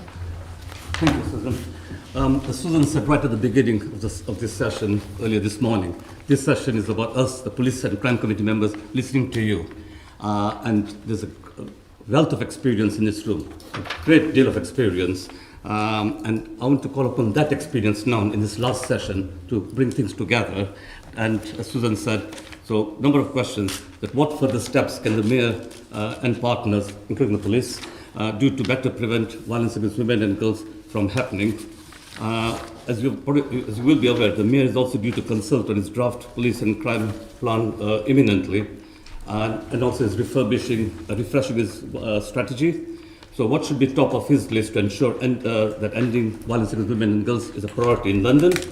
To follow up from that, a personal thing from me, but I'm sure I speak with the committee, what are your views on making misogyny a hate crime that the mayor included in his manifesto, something that I've been campaigning for since September 2016. When I first came to the Assembly, I came in May, but I raised the issue in September 2016. And then your thoughts, particularly the police, on the way that domestic violence the domestic violence protection orders and notices are used around London. There seems to be a discrepancy in practice. In Barking, they're used twice as much as they're used in Barnet. Why is that the case? And finally, funding. I think I've heard a lot about longer-term funding strategies, funding going to the right groups and so on. But there seems to be a case about how London suffers from a misallocation of Safer Streets funding. We get just under $1 million. We should be getting around 5.5 million. So what sort of campaigning can we do? I think as someone said, it's a question of political will. I think at the back, Veronica, is it? That we need hundreds of millions of pounds. Women are 50% plus of London's population. And what we're asking for is a drop in the ocean. But funding, and obviously more resources means more can be done. Except it's a question of political will from all of us. And I hope that you've shown that today by convening this meeting and listening to your experiences. So over to you. Okay, so please can you also identify yourself when you speak. Although I do have a chart in front of me. I was been mislisted. That's true, but I'm Cordelia from Refuge. Yeah, so Cordelia I don't know if that's been corrected on there. O'Sullivan Yes, from that's Refuge. me. Yeah, hi. So on making misogyny a hate crime, we do support making misogyny a hate crime. There are a few reasons for doing so. One of them being that if you have essentially different categories of hate crime based on different protected characteristics, you're essentially saying misogyny isn't as serious as other forms of crimes perpetrated because of a hatred of women. Where I wanted to pick up on the DVPO point because something, and actually we touched on it a little bit in other discussions, but what we have been seeing in some areas is an increase in the use of DVPOs levied against survivors, and it's partly we think it's because there's this, police officers are arriving on the scene, they're not really sure, the phrase who's doing what to who and when, and kind of where those power imbalances are. But we have seen in some areas, not all, an increase in this, which is very concerning. But also, take your point, there is a huge discrepancy in different areas on how well they're used. With the domestic abuse protection orders, there's a pilot, but it's not until 2023. So the jury's out on kind of how effective they'll be, but we're certainly really keen to work with the pilot areas to ensure that they are, rolled out as well as possible. On funding, I'm just going to slightly cheekily use this opportunity to kind of just pick up on a point that made earlier, was specifically about, and I think this really for London is what makes it so complicated, is that we have some really good practice. So one of the things that we've been involved in is these strategy meetings where we're looking at how to look at what the structure of the funding should be, what we're trying to achieve with the fund, and being able to input into that, which is really positive, and we're hoping will lead to kind of commissioning the services that need to be commissioned. But we also have these, what will be tier 2 local authorities under the Domestic Abuse Act, and that is much patchier. The way and the quality of services and the specialism and the long term, the kind of the length of contract varies massively, which means, as many of my colleagues have picked up on, some excellent services available in some areas and no services available in others. We're getting differences in terms of whether they are gendered, whether they're delivered by specialist domestic abuse organisations. So just to kind of pick up and clarify that point earlier, but I think it's particularly relevant to this discussion because we do, in London, there is a very complicated commissioning landscape, and we think that there is an opportunity, for example, with the Domestic Abuse Act, and with these ongoing conversations around the VORG strategy, to actually bring that together and unify that and make sure that all survivors of all forms of violence against women are getting access to the services that they need when they need them. I'll take, sorry, if you can identify yourself. Oh, sorry, I'm Andrea Simon from Eagle. A few things. Just to start with, misogyny is a hate crime. I don't think there's consensus around whether misogyny is a hate crime is an effective response. It's not to say that there hasn't been some really good work. The pilot that went on in Nottingham demonstrated how, when police forces work with local specialist services, that can be a very conducive partnership, and it can mean that reporting is driven up and you get a better understanding of the kinds of harassment that is happening in local areas. However, we're very clear that violence against women and girls is rooted in women's inequality, and it's on a continuum. Everything from street harassment through to domestic abuse, sexual violence and femicide, and we do not want to lose that connection and understanding about VORG being rooted in the inequality of women. And that is slightly different to the hate crime framing. So we do have to be very clear about how we're talking about this. There are concerns that misogyny as a hate crime wouldn't necessarily lead to successful prosecutions. We do not currently prosecute domestic abuse or sexual violence in anywhere near the number of reports that come into the police, and the vast majority of it isn't reported. So again, there is an argument for the symbolicness of having misogyny as a hate crime in law, which I understand, but I think in practice, what does it mean for women in reality? And additionally, we've done research in the past with black women who were really clear that what they didn't want was to report men from their own communities to the police for harassment, because we understand that we are living in a disproportionate criminal justice system that's, you know, there is huge disproportionality when it comes to race. So I think, again, we have to be careful about which victims of which crimes would actually be best served by some of these solutions. So I would caution around misogyny as a hate crime. When we're talking about safer streets, this was an immediate reaction to Sarah Everard, and it was widely criticised by the sector because it was pouring money into street lighting and CCTV schemes, which everyone has said, the sector has said, is not going to do barely anything to increase women's perceptions of safety, actual safety, or deal with violence against women and girls. So I don't have a huge lot to add around sort of safer streets and street lighting and CCTV. If that's going to happen, fine, but it is absolutely not the preventative measures that the violence against women and girls sector want to see. And then finally, in terms of talking about prevention, can we see measures that holistically address gender inequality? That is broader than, you know, some of the piecemeal responses that we've seen.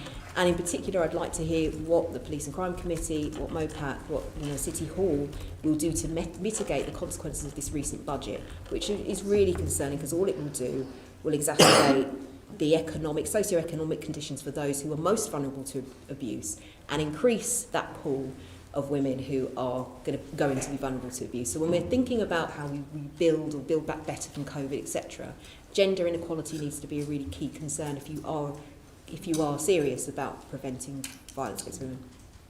Okay.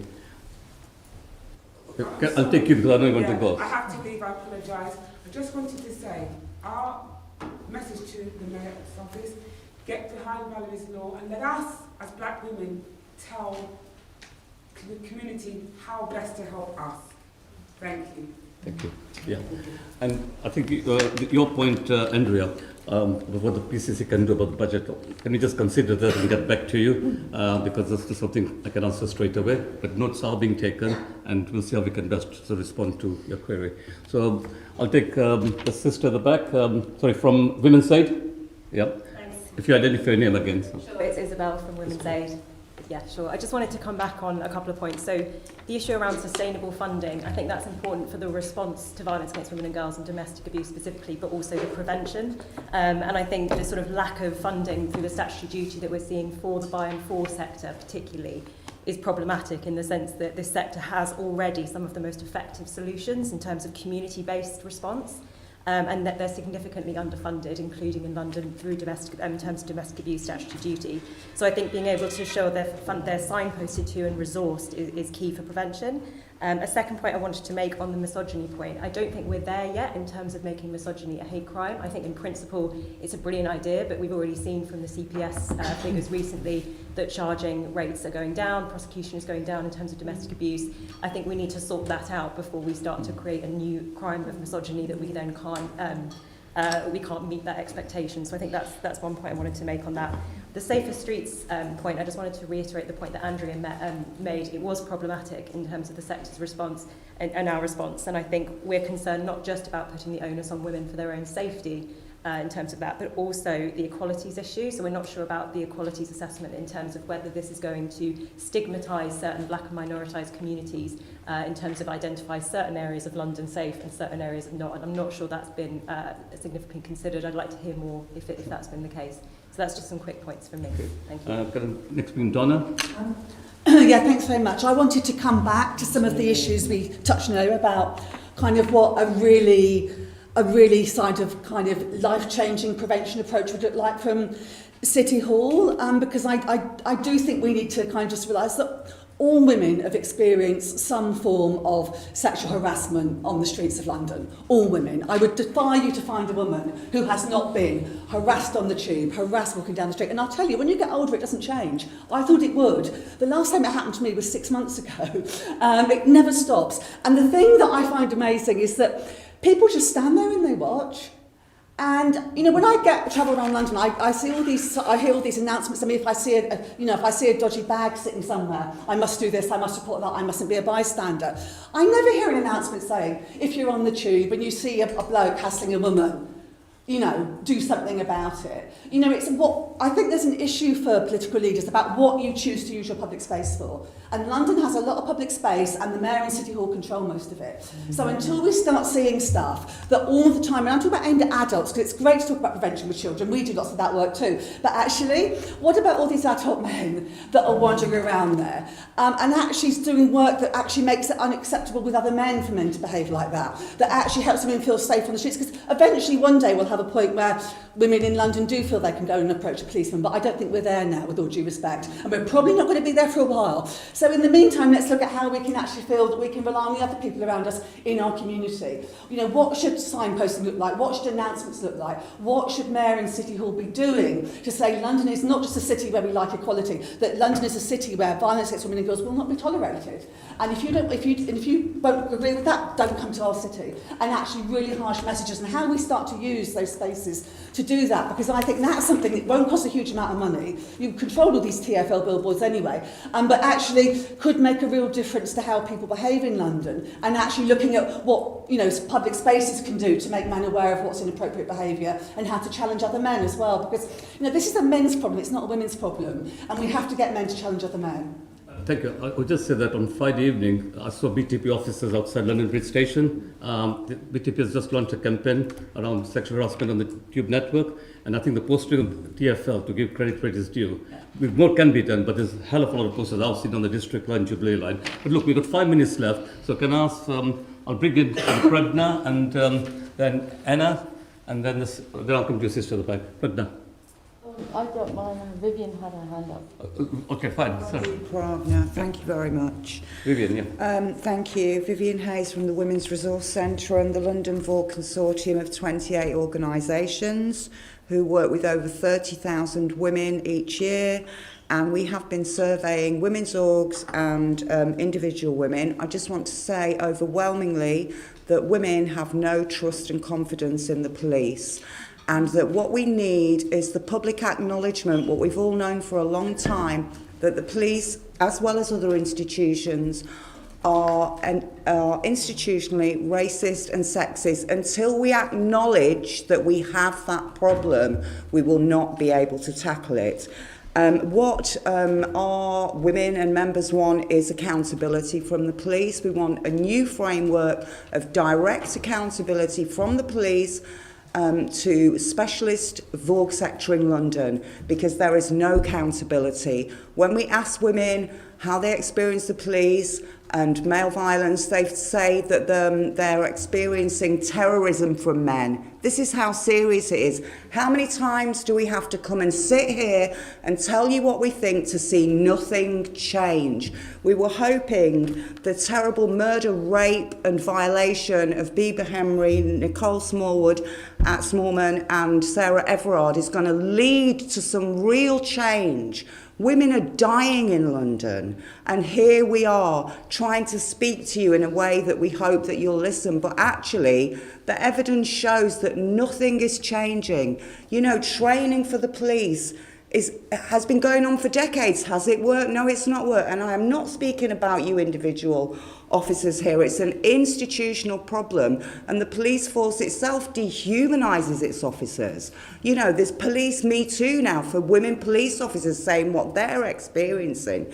We need an accountability mechanism that starts to change the root of the police that is racist and sexist. And until we do that, we're going to be coming here year after year after year. And just another thing to say, fund the women's sector. If the political leadership accepts the scale of this problem, which is a pandemic across the globe, then the money will come to us because we have the solutions. Please do something. Thank you, Vivian. Sorry, Pradna and then Anna. Yeah. I just think that one of the things that can be done is to frame this as a human rights issue. This is missing in the conversation. The violence against women and girls is a human rights issue. We need to see a cultural sea change in how we approach human rights, understand human rights. And I think the City Hall can do a lot to make that connection. And I think it's particularly relevant at this point because the government is yet to ratify the Istanbul Convention, which is the European-wide Convention on Combating Violence Against Women and Girls.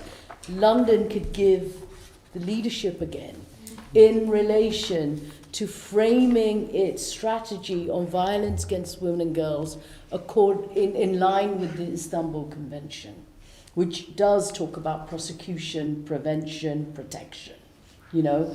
And I think it's very important that the strategies, the policies that City Hall adopt are in line with that convention, that there is a campaign to make the connection between violence against women and human rights, and the human rights of women, and the violation of women's rights, and equality. I think that there is a lot that you can do to help embed this culture of human rights, which is part of women's rights. I would urge that. I take on board the human rights point and also the soft power of City Hall. That's somebody sort of used those words. And the procurement point, I think, is a very good one. Anna, and then the sister. I'll just take in, Chair, very quick, brief. Can you be brief? Three incredibly brief things. One is when we're talking about preventing violence against women and girls, we need to be talking about preventing men from perpetrating violence against women and girls. And it's so depressing that, yet again, it's a room of women having to come up with the answers that keep women safe. And I hope that you're having a similar conversation with men around how they can prevent within their own friendship groups and colleague groups how they're going to stop being so violent. I think there's a problem around terminology and how we classify and talk about low-level crimes. The things that our colleague here spoke about around like street harassment, every woman's experienced it. I doubt many of them would classify it as violence against women and girls unless it became physical. And the fact that we don't see it, we call it low level, it's treated as low level, it's very difficult to report, it's very difficult to pin down. You know, and there are instances where, you know, for particular communities it's even harder. There was a blind woman and a case couldn't be taken forwards because she couldn't identify the perpetrators. So I think we need to change our terminology and change the way we treat those low-level ones, because I want to spot the signs of misogyny. People don't start out as upskirters or rapists, or, you know, there's a spectrum of this, and if we can identify those problematic demonstrations of misogynistic views early, we can prevent more serious demonstrations of it later. And the last thing is around accountability. We won't achieve that without statutory investigation of the police. We won't achieve it with an internal review that doesn't use the word woman anywhere and that doesn't look at misogyny. So I would like to see City Hall put its weight behind calls for a statutory investigation into misogyny within the police. Sally, and then Nikki, and then I'll hand over to Susan. So I would just like to make the point that for the strategy going forward, you know, we've just been through a huge COVID pandemic, and as Vivian says, domestic abuse and violence against women and girls is a pandemic across the globe. This needs to be seen as a public health issue. And you know, I went through the last strategy, how many pages? And just 2 pages devoted to identifying victims and signposting them on. Where is the public health response to supporting all of these thousands of women who have got mental health issues because of domestic abuse? The biggest single cause of depression is domestic abuse in women. Thank you. I think a lot of the points have been made again and again, which is that we're a room of women trying to solve a problem that isn't ours to solve. And that's a major issue. The conversation is always about the victim, the survivor, us finding the solution. So I would agree entirely that we need to hear what are we asking men to do, what are men doing. And political will is great when we've got a mayor and a deputy mayor who very clearly make the statement that they're feminist, but we're not seeing the same right through the entire political structure in London at local authority level and at the different levels of a commitment to make this a priority. So priority is only possible if you put not only the funding behind it, but a real clear determination of zero tolerance. You invited us here 3-4 years ago, and you hosted us, and we had that exact similar conversation of saying, when is this going to become a zero tolerance policy? and we're not there yet. We're very far from that. The last thing I would say is we talked a lot about young women and girls prevention, and we talked about it in the context of the school, but when we've asked young women and girls, that's not where they're getting most of their support. That is not where they want to be talking about it. Mostly they want safe spaces in the community and direct support to them. Often the expression young people is used, and actually the experience of young women is very different to the experience of young men, and their role in the violence is very different, and there are no programs to support that. Thank you. Thank you to everyone who's taken part in this particular discussion. And I'll now hand over to Susan to sum up on behalf of the committee. Thank you very much. Well, it's left really for me to say thank you very much. I'm more than appreciative of the fact that we have a room mainly of women. It's because you're all CEOs of these fantastic charities. So you are the right people to have in the room. It is very disappointing that, I mean, for years we keep hearing the same thing, and it is behavioural change that we need. Would that it was easy to resolve, because we would have resolved it by now. But it's really good to see so much agreement in the room, because the things we're picking up on, you were all nodding away, so it's not that there's disagreement here. Loud and clear, we've all heard that we need long-term funding and sustained funding, and I couldn't agree with you more than on that. Looking at the outcomes of things that are found, that's absolutely vital. I'm so concerned about the racial disparity, and that came across loud and clear today. And that has to be of concern to us all. The fact that hundreds of women are actually being turned down because you're all too busy and you haven't got the funding in place is so depressing for every single one of us, and that's got to be looked at. Somebody said trauma can last a lifetime, and trauma caused because of domestic violence. And I've seen that in work that I've done, and I think that's a very powerful comment, and it's so sadly true. Migrant women are being excluded. That's a worrying point, and I know that's going to come and be featured in. And I found it very interesting that the perpetrators are not understood because of their different backgrounds and cultures, and of course until we understand where a perpetrator is coming from, we're not going to be able to try and find an answer to that.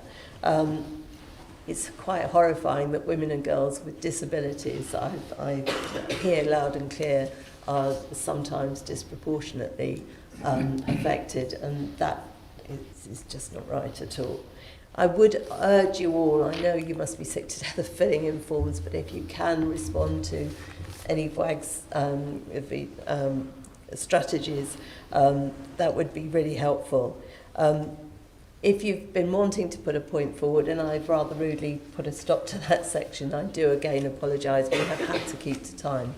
But please do write in with what you want to say, because we will make sure that everybody's voice is heard and it will go forward. And whilst this might not be a very popular comment, I often make them, I would like to say thank you very much to our police officers for coming. There are 32,000 Metropolitan Police officers. I, for one, would go up to any one of them if I felt unsafe. I genuinely would. I know that might not go down well in this room because of the people that you deal with and because of various things you've seen, and I completely sympathise with that. But I do say to you, there are 32,000 Metropolitan Police officers, and the very, very vast majority want exactly the same as you do. And we must all work together to try and get somewhere. We really must. So I, again, thank you on behalf of the entire committee for coming today. I'm just going to quickly finish our official meeting. I'll make 2 minutes and then we're happy to talk to anybody.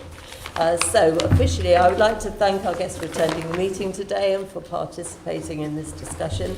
Can I ask the committee to note the report of the discussion? Noted. Thank you. Can we also delegate authority to the chairman in consultation with party group lead members to agree any output arising from the meeting? Thank you. Can I ask the committee to note the work? Noted. Thank you. The next meeting of the committee is scheduled for Wednesday, 17th of November 2021 at 10 a.m. I have no other urgent business, therefore it concludes today's meeting. Thank you.